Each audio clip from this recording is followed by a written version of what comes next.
حضرت عائشہ صدیقہ رضی اللہ تعالیٰ عنہ فرماتی ہیں ایک عورت تھی اور اسے نبی پاک صلی اللہ تعالیٰ علیہ وسلم نے وہ کلمہ پڑھ کے مسلمان ہوئی، مدینہ طیبہ آ گئی تو حضور نے مسجد نبوی شریف میں اس کے لیے مکان، ایک سادہ سا کمرہ ساتھ مسجد کے بنوا دیا، وہیں رہنے لگی۔ اکثر وہ سیدہ طیبہ کے پاس آتی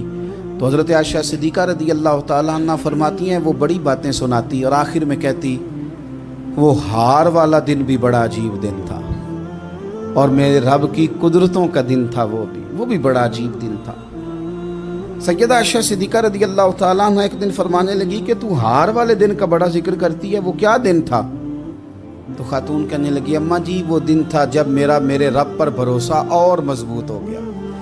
جس دن میرا اپنے رب پر توکل اور بڑھا، میرے ایمان میں یقین میں اور پختگی آئی۔ کہنے لگی میں ایک گھر کی کنیز تھی، نوکرانی تھی، اس گھر میں ایک بچی تھی جس کے پاس سونے چاندی ہیرے جواہرات کا ہار تھا۔ اس زمانے میں نا چمڑے کے اوپر لوگ ہیرے جواہرات لگاتے تھے، کئی دفعہ سرخ رنگ کے چمڑے پہ لگائے جاتے تھے، وہ بچی پہنتی تھی تو کہتی ہوں بچی کے اس نے اتار کے رکھا یا اس سے گرا وہ ہار تو چیل اسے اٹھا کے لے گئی گوشت سمجھ کے اور میرے سامنے اٹھا کے لے گئی۔ گھر والوں نے مجھ سے پوچھا، یہ بخاری میں موجود ہے، گھر والوں نے پوچھا مجھ سے کہ وہ ہار کہاں ہے تو میں نے کہا چیل اٹھا کے لے گئی۔ گھر میں کچھ چوری ہو جائے تو سب سے پہلا الزام کس پہ لگتا ہے؟ ملازمین پہ۔ کہتے انہوں نے مجھے بڑا مارا، بڑی تکلیف تھی، حتیٰ کہ میری شرمگاہ تک کی تلاشی، میری عزت اتنی خراب کی میں بتا نہیں سکتی۔ میں نے اپنی زندگی میں ایک واقعہ دیکھا، ایک امیر گھر میں چوری ہو گئی، ملازم کو اتنا مارا کہ وہ چارپائی پہ پڑ گیا، پولیس والوں سے اتنی مار پروائی گئی کہ وہ بیچارہ چارپائی پہ پڑ گیا اور پھر وہ اتنا بیمار ہوا اور کچھ دنوں کے بعد پتہ چل گیا کہ چور تو اپنا بیٹا ہے ان کا، پھر اس کا انتقال ہو گیا۔ اب وہ سیٹھ صاحب اور گھر والے آ کے نا مرنے والے کے کان میں معافیاں مانگ رہے ہیں، کان میں۔ تو میں نے ان سے پھر کہا تھا کہ یہ تو اب چلا گیا ہے،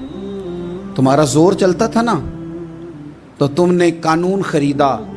اور تم نے اسے جتنا ہو سکا تم نے اسے مار پڑوائی، تمہارے پاس جو عدالتیں تھیں تم نے وہاں کارروائی کی، اب ایک عدالت قیامت کے دن لگے گی۔ یہ کمزور تھا نا، کچھ کر نہیں سکا۔ میرے نبی پاک صلی اللہ علیہ وسلم نے فرمایا سن لو، اگر سینگ والی بکری نے بغیر سینگ والی بکری کو تکلیف دی ہوگی نا تو قیامت کے دن اسے بھی بدلہ دینا پڑے گا کہ تیرے پاس سینگ تھے اور تو نے اسے مارا تھا۔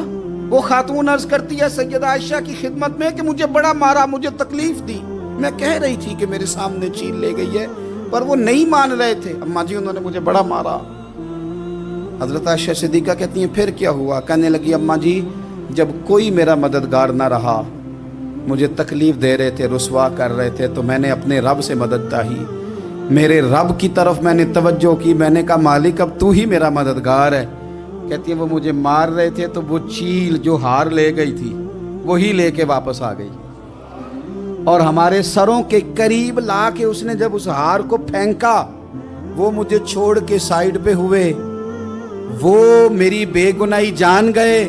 لیکن آپ کو بتاؤں اس دن سے میرا اپنے رب پر یقین اور بڑھ گیا۔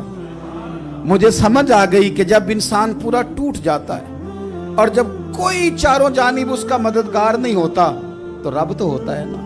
اللہ تو اس کا مددگار ہوتا ہے نا، وہ تو پھر اپنے اس بندے کی مدد کرتا ہے نا۔